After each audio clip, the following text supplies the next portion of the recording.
Hello everyone and welcome to Thursday Live Lessons here on Ukulele Underground. My name is Aldrine Guerrero, joined by Mr. Aaron the Voice Nakamura. Say what's up, Aaron. What's up? And joined by Mr. Kahai the Legend for again. Say what's up, Kahai. Give me a sec. Oh. Are we not recording? We're not on? The audio? Yeah, I think it's good now. Okay, I'll wait. I think it's okay. I think it's okay? So. All right. People in the chat, let me know. Okay, yeah, let's go to the Hear chat. me Let's now. chat. Yeah. Say what's up, Kahai. Yeah, what's Just up? in case we are on, you know? I think we are. Okay, I cool, think we cool, are, cool. but like, yeah, you guys in the chat, let us know if you guys are getting this.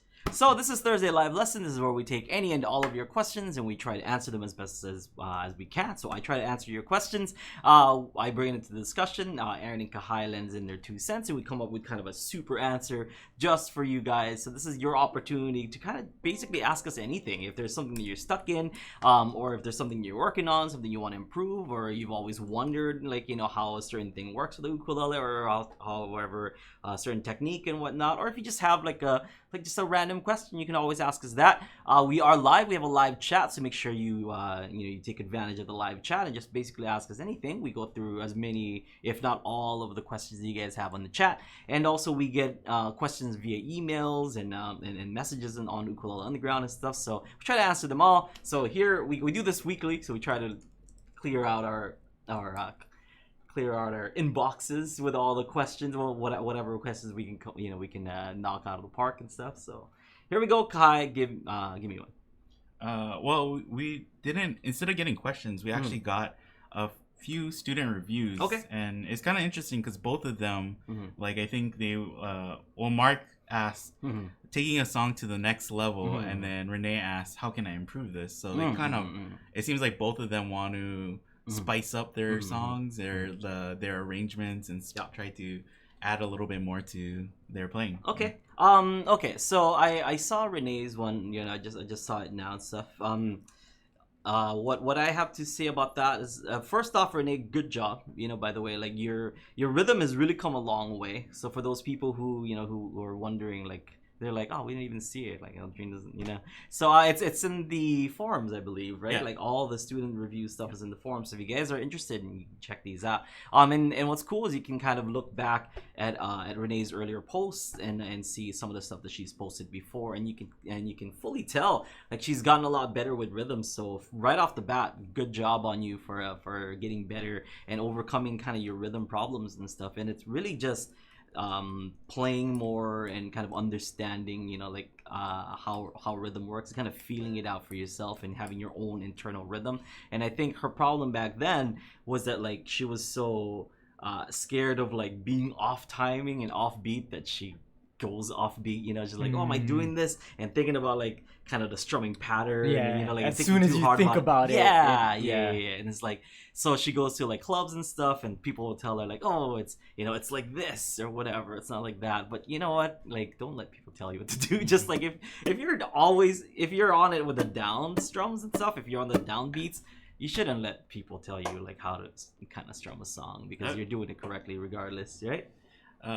Even this sounds weird, but even if you're playing an up strum on the down beats, it should be okay. Like that as long as you're consistent with it. I mean, you know, that sounds like like almost like the wrong thing. But then you'll still match up with everybody else who's playing. So it's like, you know, even if somebody says like looks at you doing that and like, oh, you shouldn't do that, it's like, well, it's technically right. But as far the video that she posted, that was kind of a complicated strum. Yes. So I was gonna and she was doing it pretty like, you know, fluidly and without you could tell that she wasn't thinking about it. Yeah. I think for as far as the next level goes with what you did, you know, so we're all impressed about, you know, with what you did, because the chord changes were going kind of fast, and the rhythm pattern was kind of tricky, but you managed to do it really well. So good on you for that.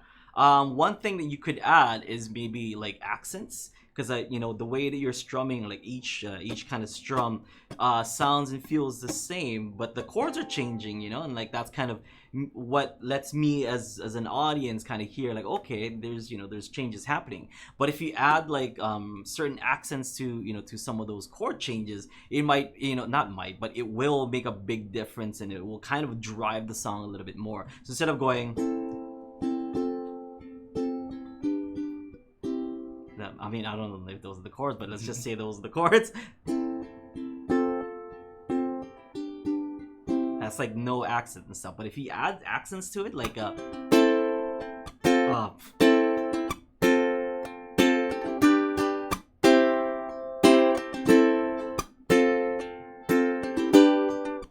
usually on the chord change itself, if it's like a little bit louder, so that's me just accenting every single chord change. So you can kind of see my hands like hit it a little bit harder, and that makes a big difference rather than just.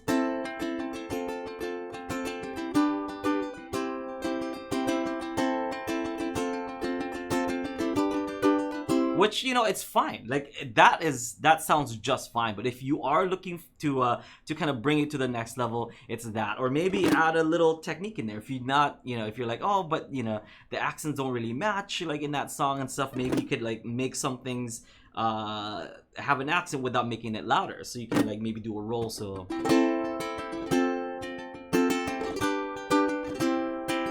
See, that's like not too bad, the accent is not louder and stuff, but it still kind of makes a difference, and it lets you kind of groove to the rhythm, because this, while it's fine, like it's good actually, it's great, but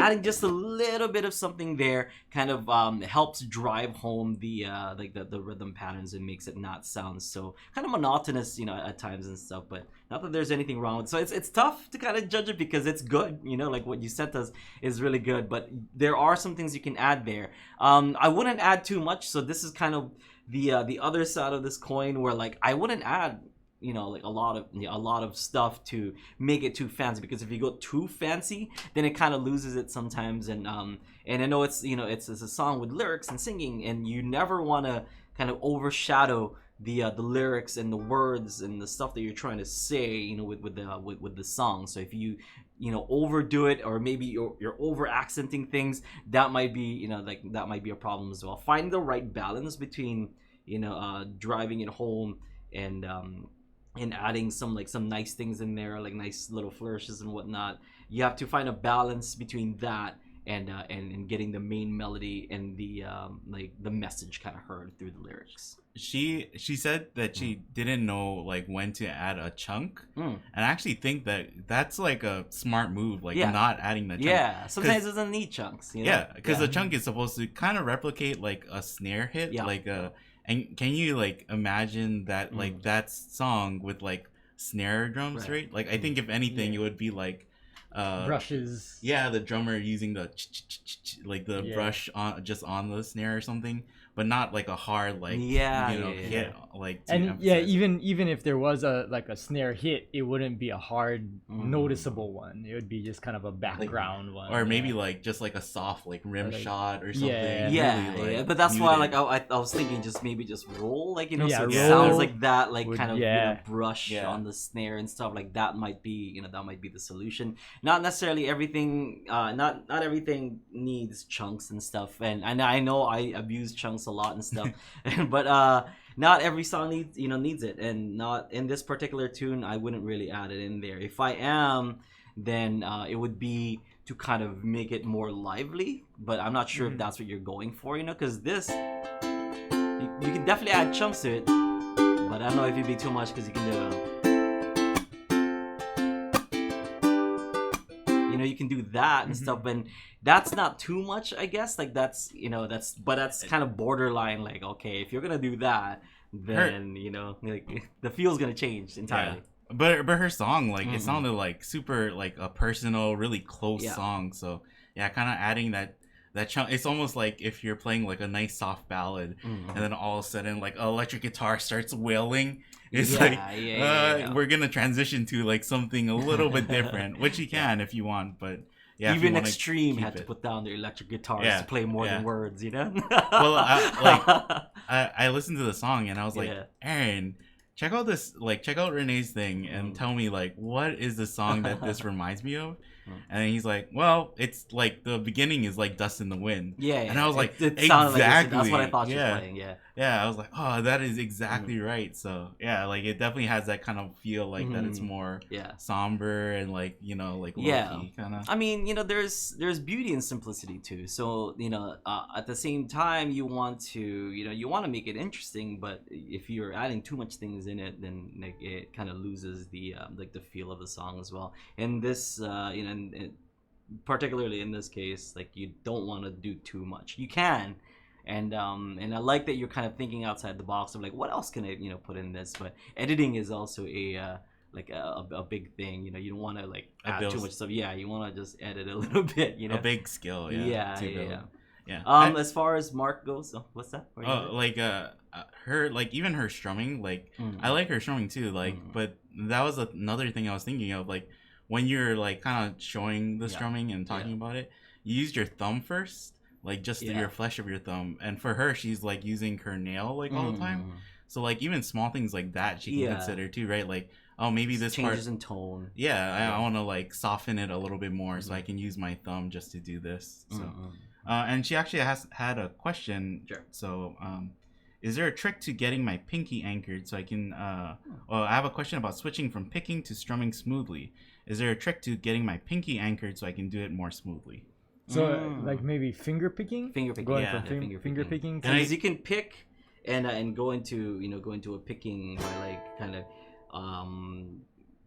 bringing the hand like low enough so that like it catches the bottom part, and that's kind of when you start picking. That's how I do it. You know, if I'm kind of strumming, and then that's how I get into it. Like I kind of follow through and hold the bottom part and do the picking. But if I'm going to go from strumming to finger picking, same thing, but I'm not gonna follow through like that much. I'm just gonna follow through so that like my hands here, my pinky goes down, and I get into to finger picking. So if I were to do it slow.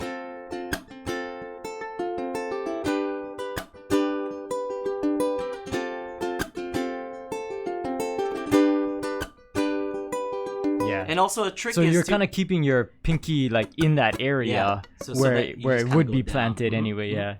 But a trick is to give yourself at least half a beat, like to kind of go from one to. It's kind of like switching chords, you know, like when you switch chords, like we always tell you folks to kind of let go on the upbeat and then just kind of switch chords on the down, unless it's one of those songs that you have to kind of change on the upbeat. But if I'm going from A minor to doing that chord progression, for example, you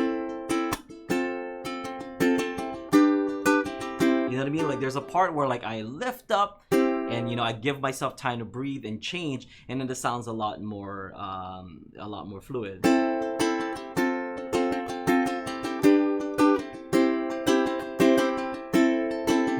But same thing with going from strumming to finger picking, because if you're going from strumming and straight into finger picking, it's not always gonna come clean. So give yourself a little time to go from one to the other. Like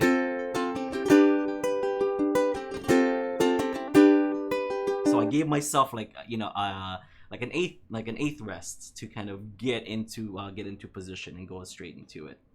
Yeah, and it seems like you're kind of starting off with the thumb anyway, so you don't really need. Yeah, you don't really need your pinky anchored in order to hit that thumb, the G string really lightly with your thumb. So like if you're doing that, like what Aaron is saying, if you're going the thumb, that gives you time to put the pinky down. Pinky down. So that's important. Like if you do want to keep it consistent and going and whatnot, like, and if you don't want to give yourself too much of a break, hitting the first note being your high G or low G in your case, like might be the solution, because if you hit that first, you have time to kind of bring your pinky down, and just kind of give yourself some time in general. Like even with chord switching and whatnot, I get that question a lot, like how do I switch chords a lot more cleanly and fluid and stuff. Like I have a hard time switching between chords. It's because everyone thinks that like each strum has to be like to a chord, but sometimes you kind of have to let it breathe, and there's an up strum with no chord, and then the down strum has a chord in it, like it's just time to breathe and whatnot. Imagine, just kind of speaking sentences all the way through without stopping. You're just kind of going like this without having time to breathe, and you're gonna want to breathe sometime through it. It just doesn't work. You have to breathe. It's kind of like breathing. Like it's the same thing. Or like, since Renee is like a singer, like she can think of it like that too. Yeah. Like when you're singing and you end the phrase, then you go, and then you to get ready for the next phrase too. Yeah. Like especially this change between the strum and the finger picking. It's kind of like singing really loud and getting ready for like the something different. Something different. Different you give yourself of a nice little breath. And it's like, it's funny because you can see this in like pretty much every musician does this, like where they'll like play something and then there's like a beat of rest or something, and they'll actually like take a breath in. Even like instruments that don't need like aren't woodwind or brass instruments, like you'll see violinists, they'll like play something and then there's just one beat of rest and they breathe, they go and then they go back into it. Even when you do your solos, when you do like a solo arrangement of something, you tend to breathe where the rests are. Yeah, even just like picking stuff. Sometimes I'll give myself, like just little room to breathe, or sometimes I give myself like big room to breathe. So if I want to give myself big room to breathe, like I actually hit it, but then like I'll do like a muted note. So like something a little bit simpler.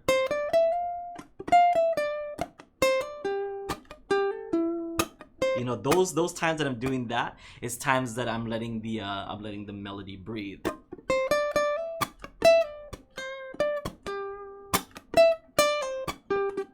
So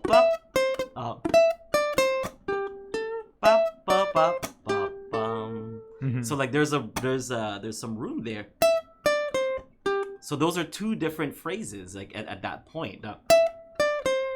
And then although it's one phrase, there's like there's some breathing room in between. Can you try playing it without like muting it, and like where it's just like you'll hear every note ring? It's different, like it's not bad, but then it is like or you would kind of like maybe shorten that last note of the first section. That's it. There's a difference, It's like an articulation kind of thing.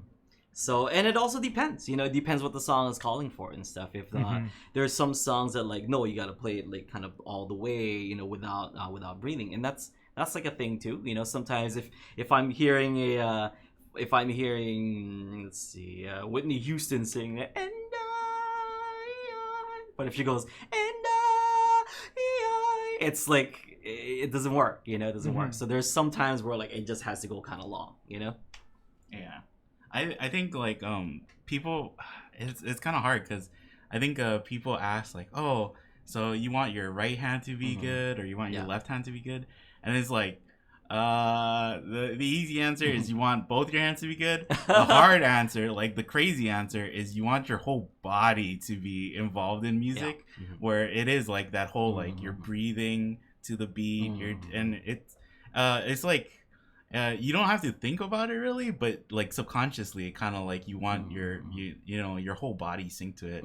That's why you'll see musicians kind of like they'll, I don't know, like kind of dance a little bit or do rock something back and forth, tap their feet, and nod their head or something, right? Like because they're trying to get their whole body. The feeling, again, the feeling of getting into it. Yeah, you're really into it. Playing with feelings. Feelings. So after the San Francisco Ukulele Festival, after the concert, somebody came up to me and said, like, we were just watching you the whole time, like, because like all I do is accompany you, right, on guitar. Like I play guitar, and like but I was telling them that like the reason I do that is because if I'm not feeling the groove and I'm not moving with it, then I mess up. That's that's the whole reason. Like if I can just like immerse myself in the song, then I'm way less likely to mess up. And so because I'm on stage in front of a lot of people, I just like get into the zone and then just try to not mess up. Yeah, I mean, you start messing up once like you start thinking about it. Yeah, so that's the idea, is just like kind of really get into the music so that you're not you're not really thinking. I think it was Adam Neely. He said that he recorded himself like when he first got out of college, and he was like, you know, trying to become like a professional musician, playing more professional gigs. He said he recorded himself, and he would just, because in his mind he thought like, oh, professional musicians just stand still. They don't need to move around. They don't need to. So he would like actively try to suppress his like, you know, like movements. And then when he watched it, he was like, man, I'm like not in, like, I'm not grooving with the band. I'm not in sync with the band. Like, what's going on? And he found like, just like the more that he like let go and kind of just like started moving, you don't want to be distracting and you want to be all over the place, but like just you kind of, if you can feel the music like through movement, it really does help. It is different though, like when you're on stage, like the anxiety like kind of kicks in, like especially when you're playing like a big audience or even just like a room. And you know, this past time at San Francisco, like when we played Europa like on our set and stuff, and it's one of those things that's already like a hard song because it's slow, you know, like I think slow songs are super hard, like it's a lot harder than fast songs. And because it's so slow, and because people are paying attention, and because people are very quiet, like it's nothing but me and my thoughts, you know, like if I get lost in it and stuff, but because there's not much going on sometimes, I just like, I hope people like it. And then I just like get in my head. I'm like, wait, what's coming up next? Oh no. Well, where am I? Like, where am I? Wow. You have a lot of time to think. Yeah, you have like so much time to think yourself. And because like you could, you know, you could hear a pin drop because like the audience just wants to be respectful, you know, and I appreciate that and stuff. But I'd rather like the audience be kind of like kind of crazy. Yeah, at least like takes off the anxiety and whatnot. Like I love when people get rowdy and stuff and loud.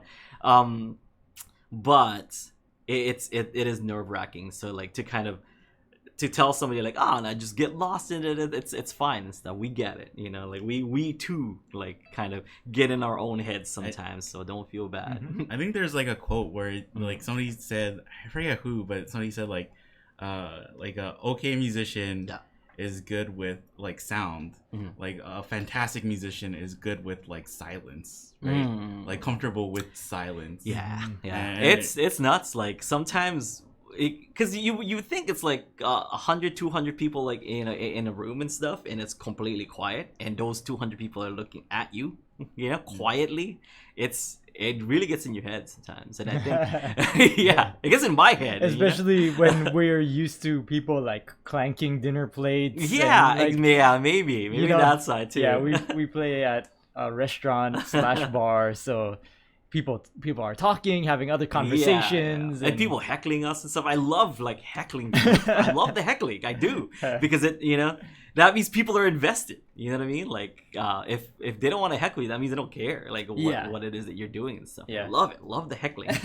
And, like, what I don't love is because I have, like, a huge mouth on stage, and if someone heckles me, like, I'll say something back, and then, like, sometimes it hurts their feelings, you know? Or, like, they were deliberately trying to hurt mine. But, like, they can't take it. Like, kind of when they're like, oh, it was funny until you actually talked back. It was fun. And then it hurt. Wait, he's not supposed to say that, is he? You know what I mean? Like, but... you're just supposed to take that. So I feel you guys too. I know a bunch of you guys are, you know, go on stage and stuff, and sometimes, you know, it feels like the crowd might be against you and whatnot. But for me, like, how I handle it is just how I handle everything else, and like I just laugh it off and stuff, and maybe make a joke back. And sometimes people can't handle it. It's funny. It's funny.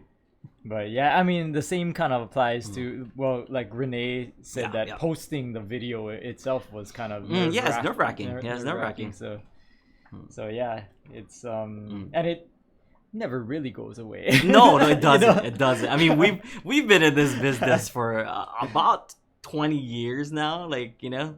Because I started when I was, about 20 years, because I started when I was like 13, 14.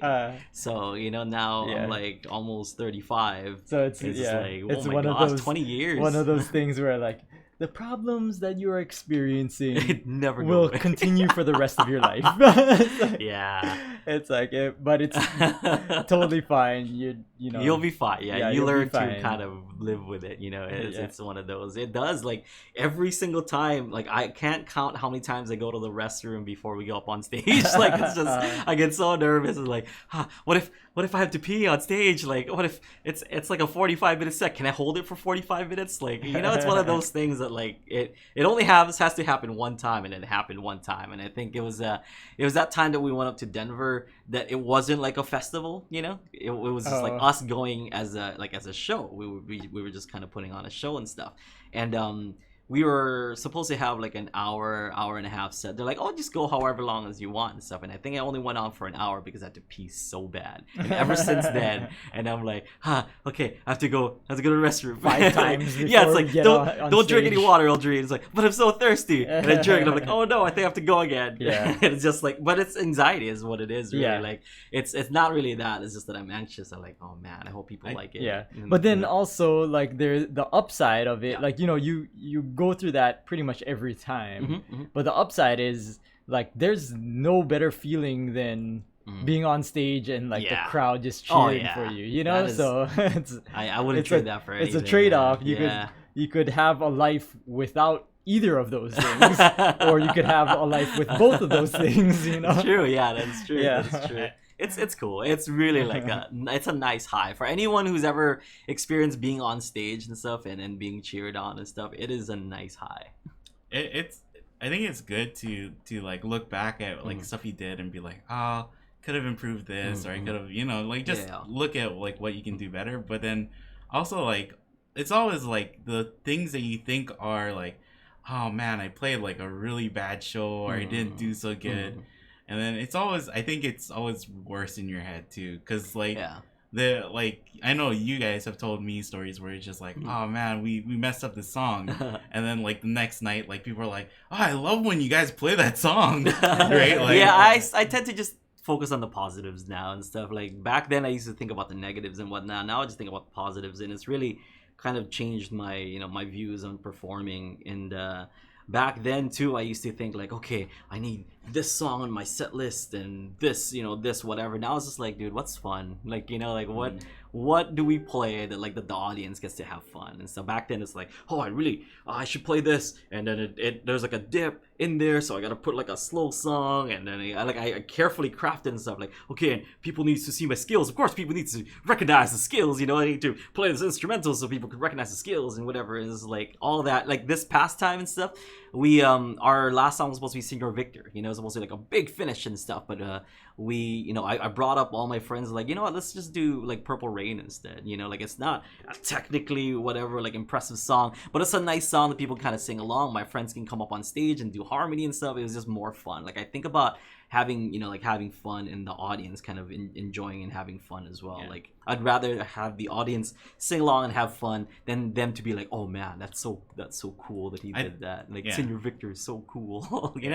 I was just saying, like, I think like if you hit like you hit like a wrong note, and in your head you're like, oh no, everybody's gonna know that. Everyone hates me now. People paid to see this, But then like people come up and like, oh, I loved when you played it like that.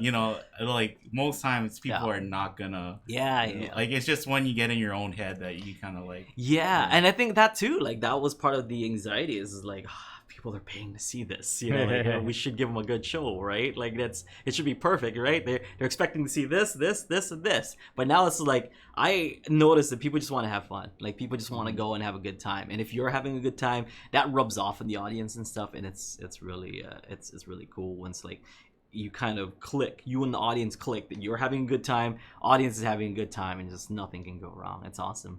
Yeah. All right. So, as I was saying about Mark's, let's switch over to Mark's thing and stuff.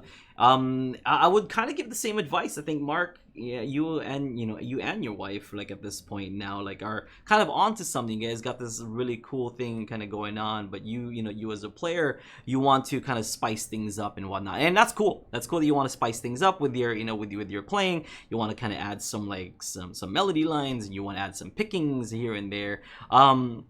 But also, like, don't forget to edit. That same advice goes to you as well, where like sometimes you don't want to add too much and stuff. Like sometimes you want to keep it simple to kind of keep the integrity of the song.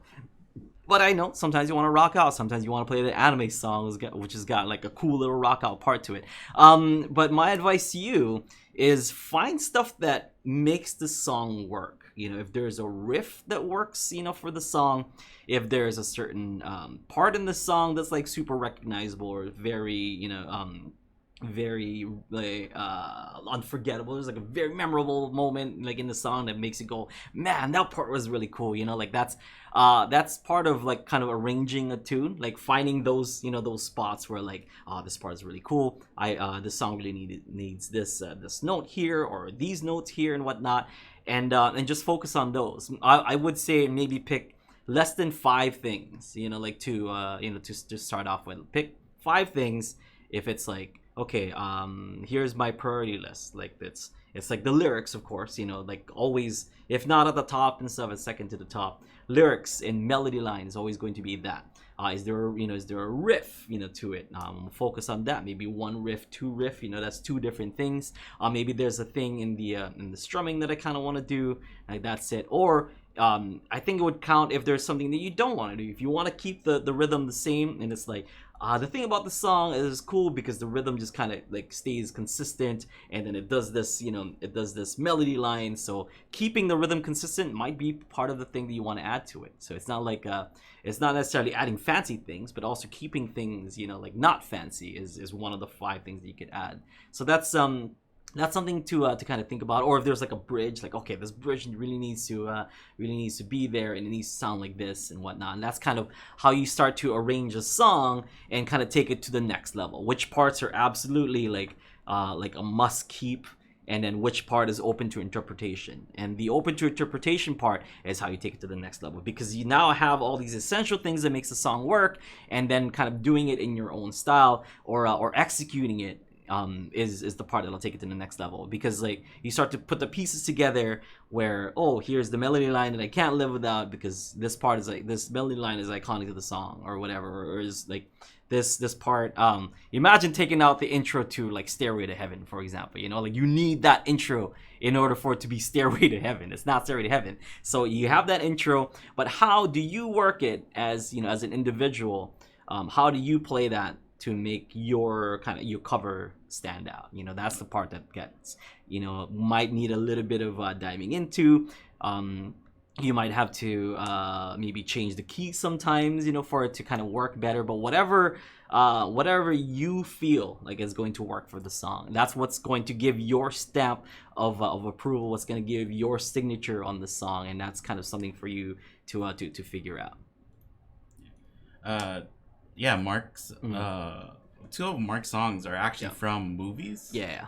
Or like, and one of them is kind of like a mashup of like multiple songs from the movie, or like, or I guess it's like one movement from the movie, but yeah, like for that, like in that case, you can kind of like look at the movie and what scene is happening while the music is playing, and try to like, capture that, like whatever emotion or whatever is happening on screen, and like translate that to your playing to like make sure that you hit the main points. Yeah. If you're like trying to like, like really like break it down to like, oh, what's the most important things to translate to music? Yeah.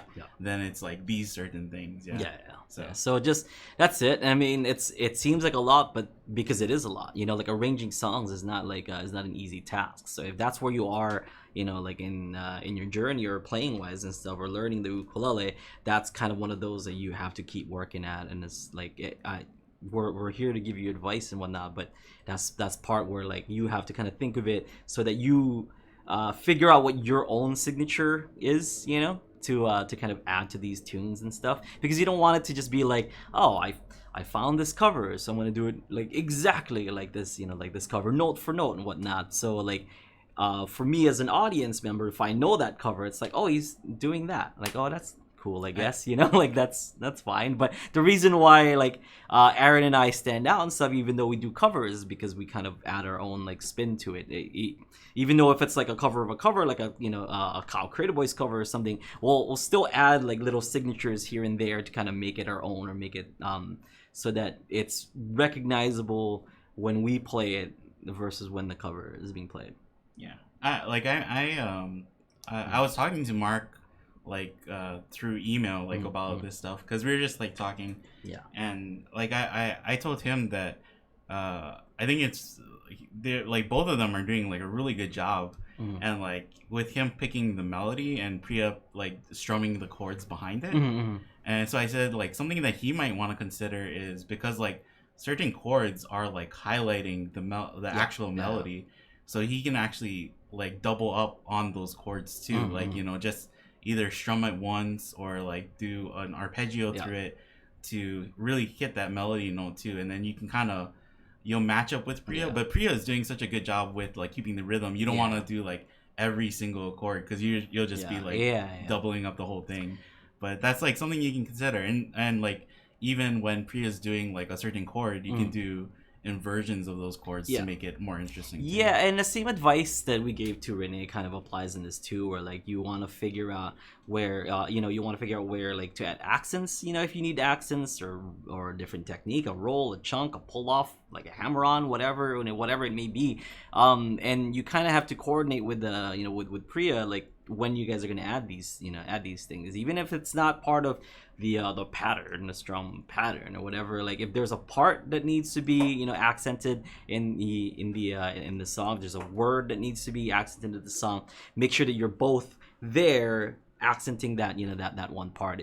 It makes sense to kind of move and play together. Like when Aaron and I are on stage, there are definitely parts of the songs that that we kind of like we accent, and we make sure like it stands out, and we make sure there's parts in the song. When we do Dancing in the Moonlight, there's a picking.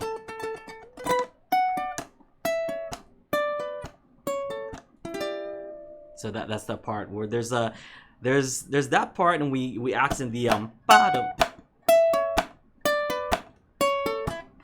and we're there like right on that ending, and then that part ends. It's not like we're constantly like doing this part where like we add accents to every third beat or fourth beat and stuff. There's gonna be parts in this song where like that part needs to have this this breakdown. We need to move together, and we need to accent these notes in this rhythm. Yeah, there's definitely parts that like first song. I really like that first song. It's from like Laputa, right? That movie, and there's parts where it's like it's supposed to, if you listen to the orchestra, it's like supposed to swell and build up to the next part.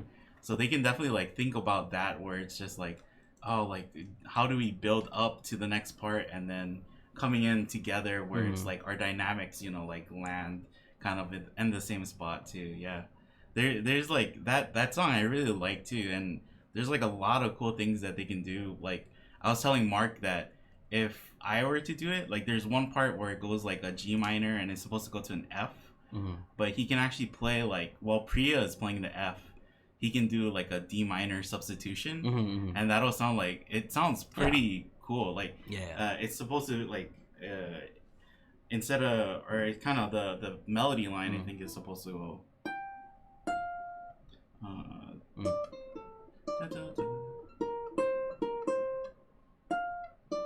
so instead of doing that, he can actually like play chords, right? And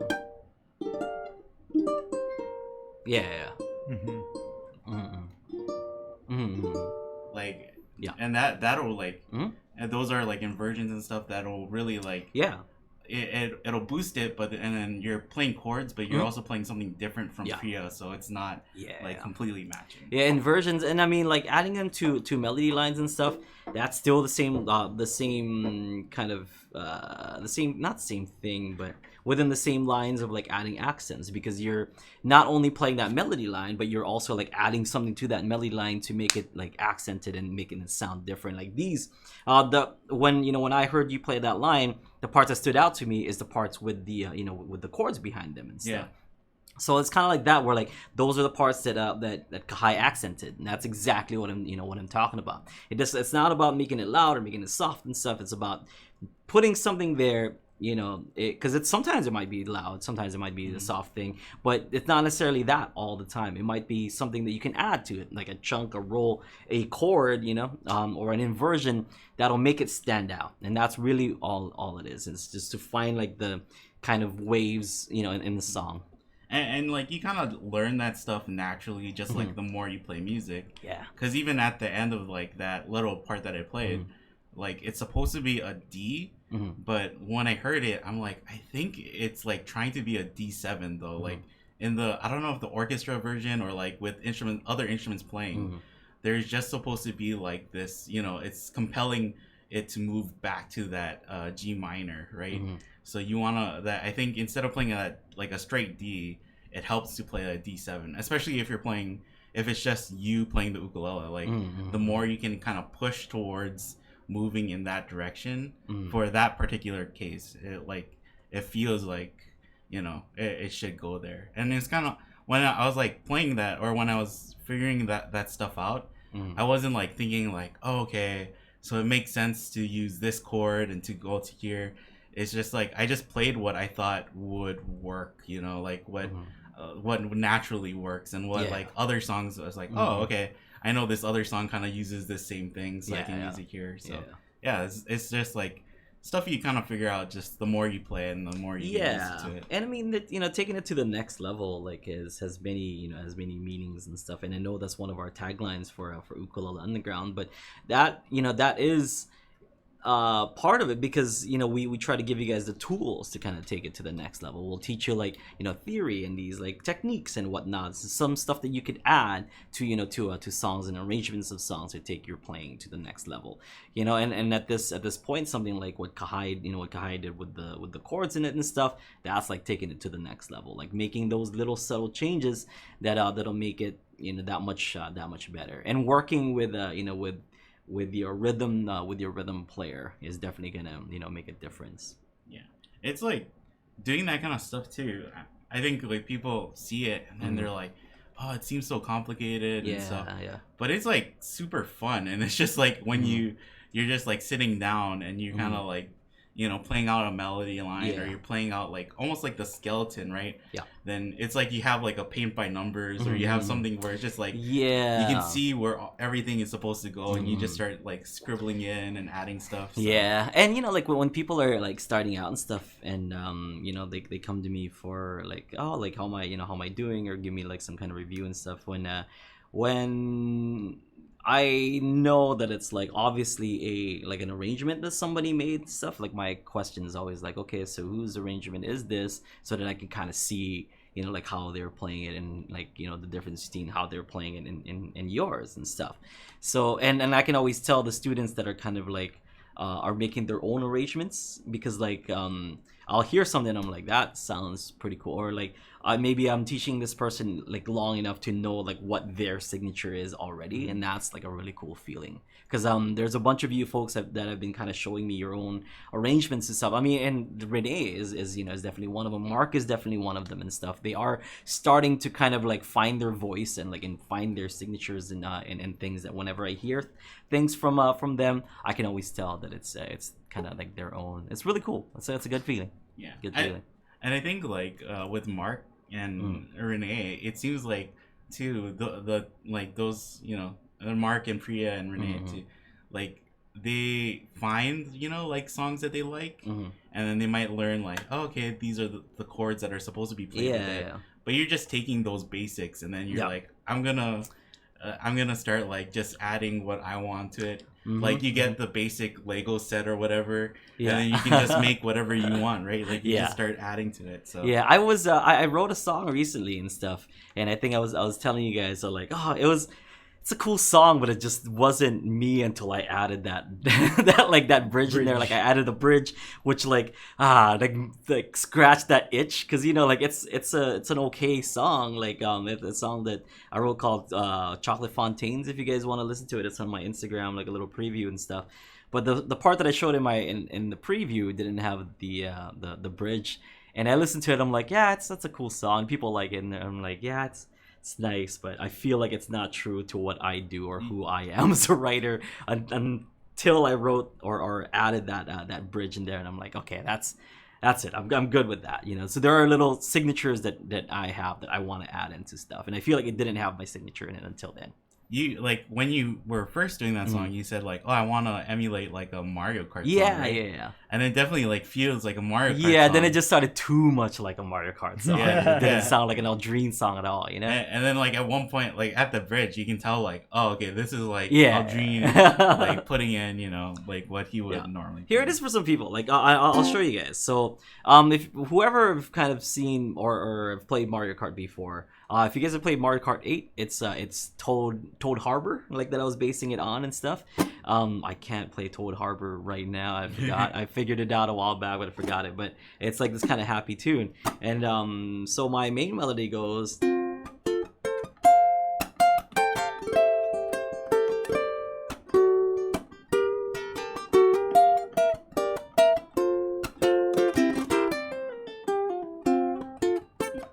I like that because it goes it's like F all the way, and then it kind of hits this A minor D7. Like that's kind of the part that I like about it. So so it keeps that D7 in there. Even like even when I'm ending the phrase. So the second time I went high. So it's like a totally different phrase now. And then the chorus goes.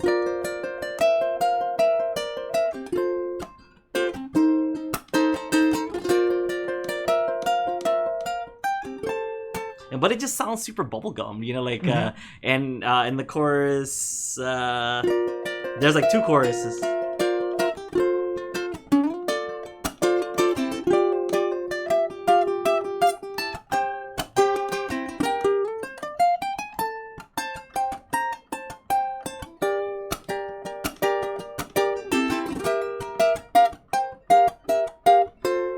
And then it just sounds, it's a nice song, but it's just like, day, yeah, the it's whole like, way.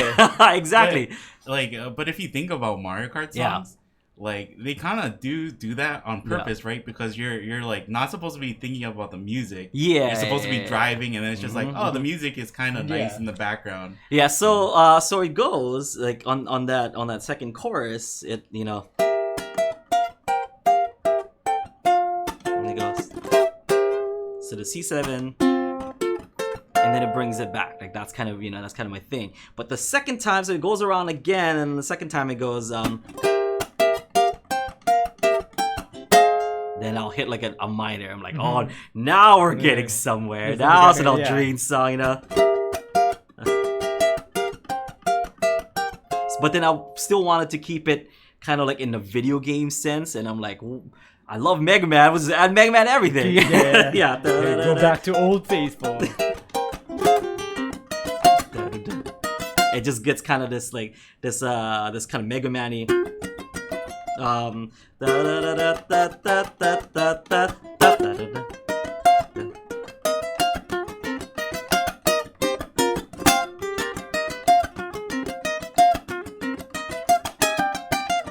And it's just like kind of it feels as me again, So it was nice to kind of write a song that I don't normally I don't normally do, but then I'm like it has to have my signature in it, so I put my stamp down right there in the bridge. Like I'm a dad now, but I'm still me. I promise.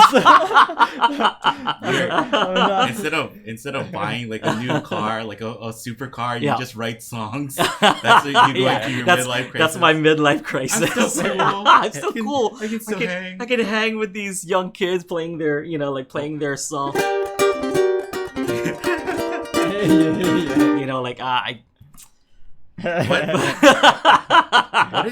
What is that minor chord at the start of the bridge? What was that? The F minor. So that's the F minor. Yeah, because it goes F major and then it goes to F minor. Oh, so yes, it's like a direct correspondent, right? Where they're expecting F major, and then when you hit that minor, it's like ooh. It starts off as a chord substitution, but then I just went, you know what? whatever, we're in this key now. It's like, well, let's just abandon that old key. Let's go in this new key. Like, as soon as I hit that, that's my new key. Instead of, which is totally different.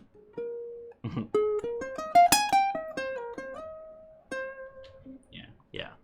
I feel like that we kind of talked about it like with Mike here and like doing chord substitutions and stuff, but like I feel that's like how I write a lot of my music is when I'm like, oh, I gotta think of getting to a new part, you know, doing a verse or something. I just like look at the chorus and I'm like, well, I can substitute this like C for A minor. Try to do that. It's like, oh, okay, sounds pretty good. I can substitute this F for a D minor. Like start switching out the chords, and then it has like it's reminiscent of like the chorus, but then it moves to, you can tell like there's a split in it, right? So that's kind of like, I don't know. I feel like it's a cheater's way of like, you know, writing music. It's just like, oh, I wrote the same thing for the whole song. You guys just don't know it because like I changed it a little bit. Yeah, it's always nice to kind of like take the inspiration from somewhere and kind of, you know, add it. Because so I was inspired by like by Mario Kart, of course, and stuff. But a little Easter egg. All my songs have like Easter eggs in it and stuff. Like this particular one, if you remember, Aaron, like a few weeks back, we played Hanalei Moon, and that's from Hanalei Moon, that chord progression. When you see Hanalei by moonlight, and it goes to the G7 and stuff, but I went to the G minor. So it's like F, A minor, D7 to the G minor. I was like, Hanalei Moon. Like I'm gonna take from Hanalei Moon and make it kind of make it my own and make it sound like a Mario Kart song. Yeah. Hanalei Moon Bay Toad Harbor. So it's kind of like that. It's like I hear like a cool little change and stuff. I'm like, okay, cool. I'm gonna keep that in mind. You know, like I always kind of get these like inspiration from like cool changes, because I always think that whenever I hear something that's like so out there, and I'm like, how did that guy make that work? Like I want to make that work. So like I always try it for myself. And like, okay, I'm gonna write a whole song around just this one weird like, you know, this one weird chord change or whatever. And that's why like last week or the last few weeks we were kind of drooling over like Abe's, you know, like substitutions and stuff, because I love chords that like just you don't expect it to go there. You know, I don't expect the D7 to be, you know, to be present in the key of F. So it's kind of it's nice. Yeah. So a few weeks back we had Abe on our podcast. So not on the podcast that we took him to lunch afterwards. Yes. And I was just talking with him and I was like, well, you have a podcast, we have a podcast, and I was like asking him like, what other podcasts do you listen to? And so he was spouting off all kinds of podcasts. But one of the podcasts that he mentioned that he really likes and I kind of dug into is a podcast called Song Exploder. Yeah, you were telling me about that. Yeah, like they break it down and stuff. It's cool. Amazing. So every episode they bring on like a songwriter or like an artist, and then they break down like how the song, like a specific song of theirs, how it was written. And so there's an episode with Rivers Como of Weezer. And his songwriting process is meticulous. Oh, really? Yeah. So if anybody, like, you know, if you haven't, if you haven't heard the podcast before, check out the podcast. And a great episode is Rivers Como from Weezer. What song did he break down? He broke down a bunch of songs. I forget. No, it was just one song. Was it a recent song or old song? Like, I'm really interested now. I think it's a newer song. Okay. What was it called? Oh, while you're looking that up, like we should mention too that we're doing the song challenge, and we actually have the prize. I don't know if you want to show. Oh yeah. Like, so here's the prize. So I know we haven't shown it before, but this is a songbook from the festival with everyone's signature on it. This one doesn't have Kahai's one just yet, so he's gonna sign it and is gonna complete this because I'll ask whoever wins if they really want. They do. You know what? I'd be willing to bet like $1 million that the answer is gonna be yes. Just my entire life savings. Just in case. I don't wanna. You know. Okay. Yeah. So here is the Summer Uke Fest. Let's see if we can break this one down. That one's mine. That one's Aaron's. This is Cynthia Lynn. That's Sarah Mizell. That's Craig Chi. That's Ukulele. That's Steven Espanola. And that is Abe Lagrimas. Yeah. I was like, whose is that? So by process of elimination, that's Abe Lagrimas. So it's signed by them. This songbook has all the songs from that weekend. Just a few selections here. We got Just the Way You Are by Bruno Mars, which is like the festival flash mob song. Did you guys record the flash mob and stuff, or you guys get a clip of that? So we'll be showing it you to Cynthia, so I don't know if she's gonna put it up soon. Okay, yeah, it should be up and stuff. The flash mob that we did. Stand By Me, Twist and Shout, Mustang Sally, Brown Eyed Girl, Hene Hene Koakus, and get some Hawaiian in there as well. Hano Hano Hawaii. Island Style, Summertime, Careless Whisper, that's sung by Aaron the Voice. Purple Rain is in here, Ikona, Kokee. So lots of awesome, fun songs in this cool little festival songbook that is signed by everyone who was an artist at the festival. So all the artists signed it. Like, we gotta send it in a box too, to make sure it's not smashed. So we can probably throw in some like kawaii goodies. I'll get some kawaii stuff. Cool. Right on. Thank you, Kai. Thank you. Yeah. Do you want to show the board just to bring up the song challenge again? Yeah. So that is the prize for whoever wins the songwriting challenge. So here is a songwriting challenge. You have to write a song in the key of F and using these chords 1, 6, 4, 5. You don't have to do it in that order, but have that. You can add any other chord that you want to, but as long as you have these 4. F, D minor, B flat, and C should be all good. A bonus is to have some lyrics, and have reference to actual cheese. Because I think we were thinking like, make some cheesy lyrics and whatever. Like, actually have a reference to actual like cheese. A type of cheese. Yeah, modulation. Topic, leaving home. So like you can. These are bonuses. You don't have to, to have these. So that means you don't even have to have lyrics in your song. And it's not a competition where like, my song is better than yours. That's why I'm gonna win the, the songbook. It's like, no, it's random. Like as long as you submit a song, you get put into, into the wheel and we'll spin the wheel and pick a winner from there. So it's not based on like, your song or whatever. We just want people to start writing. But here's a question, Kahai. If I wrote 2 songs, would I have 2 chances? Let's say no. Okay, let's make it fair for everybody. Yeah, okay. Yeah. But good on you, though. But good on you for writing too. Because we definitely know that some people gold stars. Yeah. Some people do it. And I think people do wonder that, like Well, like we also know that some people like don't like they barely have enough time to record themselves and put that up, just one song.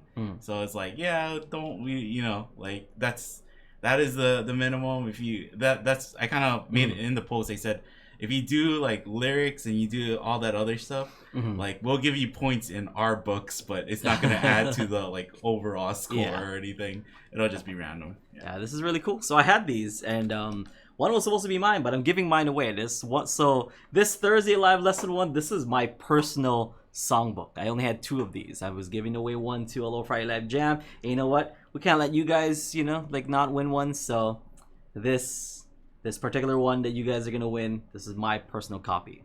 Yep. Right on. Right. So that means I don't even have one of these. So lucky you. So that episode of Song Exploder, the podcast Song Exploder, was episode 70. Okay. The song was Summery Lane and Drunk Dory from the White album. Okay, I'm going to check those out. So that was from 2016. But just listening to how he writes a song, like he does it like very like he has like spreadsheets and like, you sold it better than Abe, because Abe tried to sell it to me too, but I'm like, that's cool, I guess. So he like he catalogs ideas. So anytime that he hears a song with a cool chord progression, he puts it in his little spreadsheet, and then he organizes, and then he like catalogs like phrases that he thinks is cool. So even that Summery Lane and Drunk Dory, that phrase just so happened to have the right amount of syllables and the right like inflection or like different fit. So he can search through his little spreadsheet. That's crazy. Based on how many syllables a phrase has, and so it's just unbelievable. Like the brain on that guy. Well, it's probably from all that D&D playing, you know. Like, it's like, you know, you have to be pretty organized to play that dang game. He just kind of thinks on a different level. Yeah. But yeah, I gotta really start on that song. I didn't. Me neither. Dude, me neither. Next week, right? It's due next week? Yeah, for us. Yeah, okay. Oh, dang it. It's due next week for us, but it's due the week after for you guys. So we have 1 week to do it. I haven't forgot about that. I'm so busy. Like, it's just like, it's like when it's like December 24th and you're like, I haven't bought presents for anybody. Oh no. I think I'm gonna do an instrumental, but it's gonna be kind of hard because I just wrote an F instrumental, you know. Like, so it might be a song, but I want to try my best to write an instrumental. I haven't written an instrumental in a long time. So is it gonna go to F minor? It'll modulate. Yeah. Like I like that you said that he like listens for songs and then he writes down what he likes, because like I think that's a super easy tip. Like when people ask us, how do I get better at playing music, or how do I get better at songwriting? It's just like, listen to more music, like listen to as much music as you can, and like just try and play as much music as you can, because that's where you just hear something that you like, and then it's like, oh, I'm gonna take that for myself, or I'm gonna use that. Just the way that he breaks down everything, every step of the process, it was just fascinating. So yeah, check out that episode. That was the one that that really, like, you know, because I was listening to it on the way to San Francisco. Oh. And so like, yeah, that one was like, wow. Wow, it's like a peek inside of his mind. That's cool. And I already respected him as an artist, and so it's kind of... I mean, Weezer's got how many albums? Like, so how many songs has that guy written, you know? Like, because people just know, like, a few off of, like, however many albums, but if you really look at his catalog, it's so huge. Yeah. It's huge. Can you imagine how much songs, too, that they wrote or they went through partially, and then they're like, this won't make the album. This won't make it. It's not good enough. Yeah, man, it's insane. Because like I just read that like the Killers, I think they were writing their album, and I forgot what song they heard, but there's one song that they heard, and they're like, oh, all of our songs are not good. And so the only song that they kept that stayed on their album is Mr. Brightside. Really? And that ended up becoming the hit. But sometimes you only need one. You know what I mean? Like the guy from Bare Naked Ladies who wrote that like Big Bang Theory song, like he only has to write that one. And I'm sure like his kids don't need to work or go to college, you know, like because he wrote that song. Imagine how much that guy's getting in royalties every time actually, that song that comes wasn't on. Bare Naked Ladies. No, that's the guy from Bare Naked Ladies. Oh, was it? Yeah, it's the guy from Bare Naked Ladies who wrote that song. And it's just like, what? And you know, he's now like never gonna have to, or his kids doesn't have to work. And that's according to him. Like I saw like a clip of him like kind of saying that like, yeah, because of that song, like I don't have to, out of royalties and stuff. But then if you're a songwriter, that's just what you do. Yeah, so, right, exactly. You know, he's gonna write more songs and stuff, but it's just like you just need that one, so you can write a bunch of like pretty good or terrible songs and stuff. But because he wrote that one, he's like he's set for life. You know, and it's crazy. Kai, we need to get started in our Big Bang Theory song, man. Yeah. We need to make Big Bang Theory, buddy. Yeah. That's it. Let's do that. All right. Yeah. From now on, we're dedicating our lives to write the next Big Bang Theory song. Yeah, sure. Yeah. Yes. Do you not want to make millions of dollars like that guy is? Do you not want to be a bare naked lady? I don't think I can make like intro songs for TVs and stuff. If you give me like a video game or something, I could. Oh, okay. Now you're thinking. Well, right, with that. That's just I probably struggle. Like I couldn't come up with lyrics. I'd have to get somebody else to write. Oh, I wrote this little dinky song. Can you write the lyrics to make the intro? But like I can do video game stuff probably. I don't know. Yeah. Okay. All right. That's our new life goal, Kahai. It's our new life goal. Let's not say anymore. You know, when people take our ideas and stuff. You know, don't say anything. This will be our thing. Yeah. Nobody thought of doing that before us. Nobody thought of becoming successful ever. All right, guys. On that note, we'll see you folks next time. Have a great one. We'll see you folks tomorrow at the Aloha Friday Live Jam. If you guys have any questions, make sure to check out ukuleleontheground.com. Hit us up there, or send us an email or whatever. You know, just hit us up in general. We would like to see how you're doing. Okay. We'll see you guys next time. Aloha. Bye.